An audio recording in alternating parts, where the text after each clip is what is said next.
सुप्रभात दोस्तों, स्वागत है आपका हमारे YouTube channel suffer with Bhupendra में। हम द्विघात समीकरण पढ़ रहे हैं। द्विघात समीकरण का हमारा जो टॉपिक है, हम मूलों की प्रकृति अर्थात नेचर ऑफ रूट्स के बारे में पढ़ रहे हैं। चलिए देखते हैं, प्रारंभ करते हैं आज की क्लास को। आज की क्लास का हमारा पहला क्वेश्चन रहेगा। क्वेश्चन है आपका समीकरण x minus a into x minus b plus x minus b into x minus c plus x minus c into x minus a के मूलों की प्रकृति बताइए। क्या बताना है हमें? नेचर ऑफ रूट्स अर्थात मूलों की प्रकृति के बारे में बताना है कि हमारे मूल कैसे होंगे। हमने देखिए कल की क्लास में हमने नेचर ऑफ रूट्स मूलों की प्रकृति के बारे में 4 पॉइंट लिखाए थे। पहला पॉइंट हमारा हमने आपको ये बताया था, यदि मूल क्या हो, समान हो या बराबर हो तो डी बराबर क्या होता है, 0 होता है। फिर इसके बाद दूसरा पॉइंट हमने ये लिखाया था आपको, यदि d ग्रेटर 0, d का मान क्या है, 0 से बड़ा है, और तो ऐसी स्थिति में मूल क्या होंगे, आपके परिमेय होंगे और साथ ही साथ क्या होंगे, असमान होंगे। इस स्थिति में हमने आपको 2 कंडीशनें बताई थी। एक कंडीशन तब बताई थी जब पूर्ण वर्ग हो, और एक कंडीशन तब बताई थी जब पूर्ण वर्ग ना हो। ठीक। और फिर तीसरी कंडीशन में हमने आपको यह बताया था कि मूल कैसे होंगे आपके इसके, यदि d लेस देन क्या है, 0 है, तो जो द्विघात समीकरण के मूल क्या होंगे, आपके काल्पनिक होंगे, और काल्पनिक होने के साथ साथ क्या होंगे, आपके संयुग्मी होंगे। ठीक है। चलिए क्वेश्चन आपके सामने है। आपको क्या बताना है, मूलों की प्रकृति के बारे में बताना है। मूलों की प्रकृति के बारे में आप तभी बता पाएंगे जब आप किसका मान निकाल पाए, डी का मान निकाल पाए। डी का मतलब होता है विविक्त कर, और इसी को आप कहते हैं विवेचक। विवेचक भी कहते हैं, विविक्त कर भी कहते हैं। डी बराबर होता है बी स्क्वायर माइनस 4ac। इसका मतलब हमें निकालना पड़ेगा बी स्क्वायर माइनस 4ac का मान क्या निकल के आ रहा है। यदि ये 0 निकल के आता है तो मूल हमारे कैसे होंगे, समान होंगे। तो कहने का मतलब जितना जो कुछ भी है वो सब कुछ डिपेंड किस पे करता है, आपका डी पे डिपेंड करता है। चलिए देखते हैं। यहां पे हमारा सवाल कुछ इस तरह से है, x minus a x minus b x minus b x minus c x minus c into x minus a.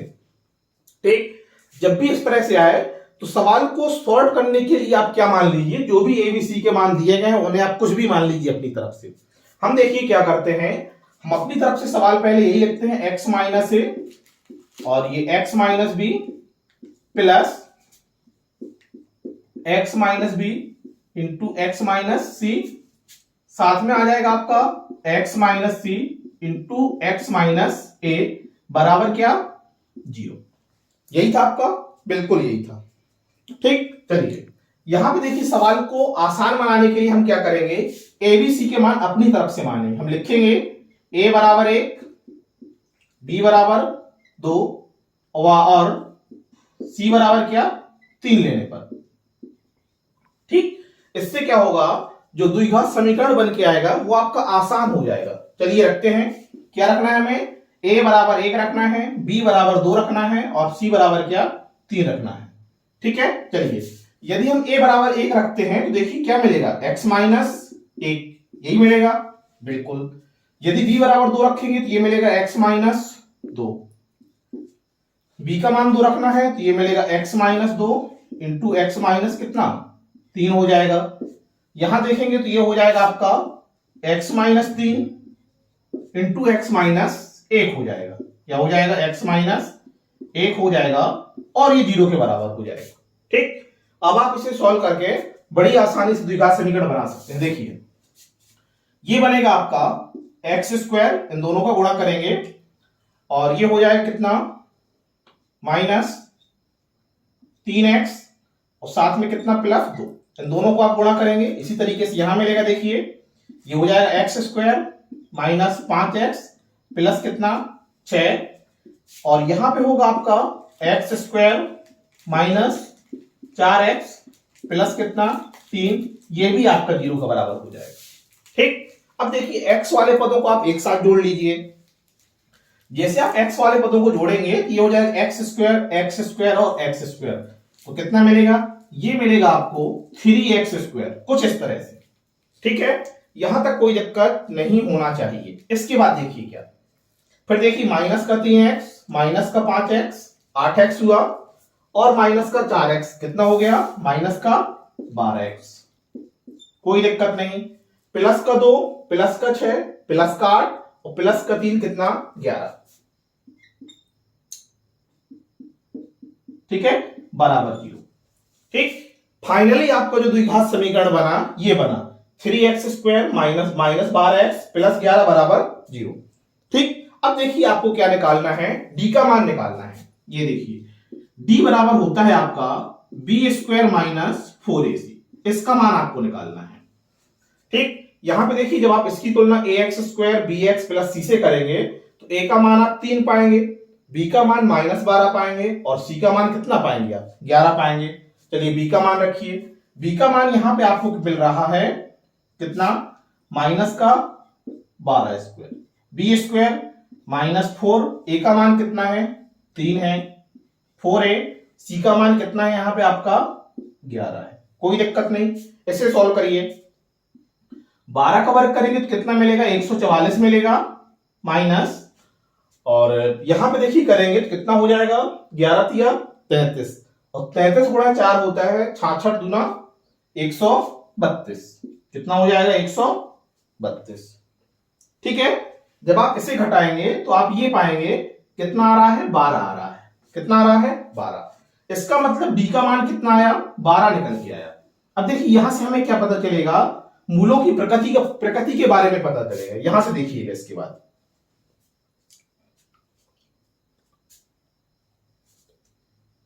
ठीक है। चलिए d का मान कितना निकल के आया, d का मान आपका 12 निकल के आया, जो क्या है 0 से बड़ा है, यही है ना। चलिए देखिए d का मान क्या आया 0 से बड़ा निकल के आया। इसके बाद आपको यह देखना है कि ये पूर्ण वर्ग बन रहा है कि नहीं बन रहा। क्या ये पूर्ण वर्ग बन रहा है, तो आप कहेंगे कि पूर्ण वर्ग नहीं बन रहा है। यदि ये 16 होता तो क्या होता पूर्ण वर्ग होता।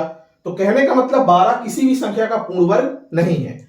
और जब d का मान क्या हो 0 से बड़ा हो और साथ ही साथ क्या हो पूर्ण वर्ग ना हो, तो ऐसी स्थिति में जो मूल होंगे, जो आपके रूट्स होंगे, वो क्या होंगे आपके अपरिमेय होंगे, और साथ ही साथ क्या होंगे असमान होंगे। क्या होंगे अपरिमेय, अपरिमेय, और क्या होंगे असमान होंगे। अपरिमेय और कैसे होंगे आपके असमान होंगे। ठीक, देखिए एक चीज आप और ध्यान दीजिएगा, हो सकता है आपके ऑप्शन में अपरिमेय ना मिलके क्या मिल जाए वास्तविक मिल जाए। क्या मिल जाए वास्तविक मिल जाए, क्योंकि वास्तविक वाली स्थिति में परिमेय भी आता है और क्या आता है आपका अपरिमेय भी आता है। तो इसको आप इस तरह से भी लिख सकते हैं, वास्तविक, वास्तविक, और वास्तविक में क्या है आपका अपरिमेय, वास्तविक में क्या है आपका अपरिमेय है, और साथ ही साथ क्या हो जाएगा असमान। देखिएगा यहां पे क्या हो जाएगा असमान हो जाएगा। तो बड़ी आसानी से सवाल आपका ये कह रहा था कि मूलों की क्या बताइए प्रकृति बताइए।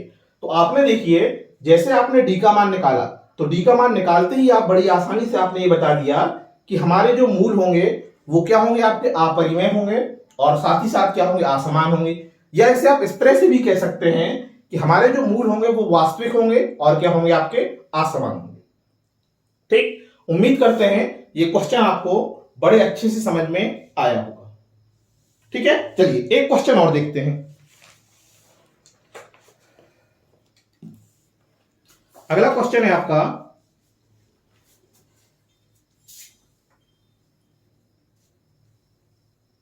नोट करिएगा इसे।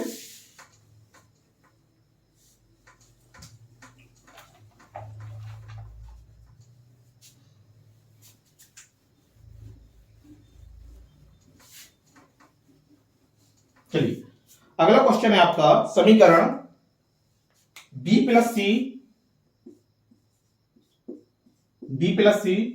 x² minus a plus b plus c into x plus a बराबर 0, प्लस a बराबर 0 के मूलों की प्रकृति बताइए। सवाल आपका कुछ इस तरह से है, समीकरण b plus c into x² minus a plus b plus c into x plus a बराबर 0 के मूलों की प्रकृति बताइए।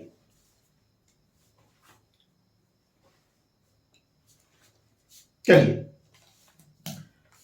ठीक है, सवाल देखिए आपके सामने दिख रहा है, आपको क्या क्या करना है, मूलों की प्रकृति बताना है। हमने आपको बताया था कि ऐसे सवाल बड़ी आसानी से सॉल्व होते हैं यदि आप ए बी और सी के क्या कर ले, मान लें।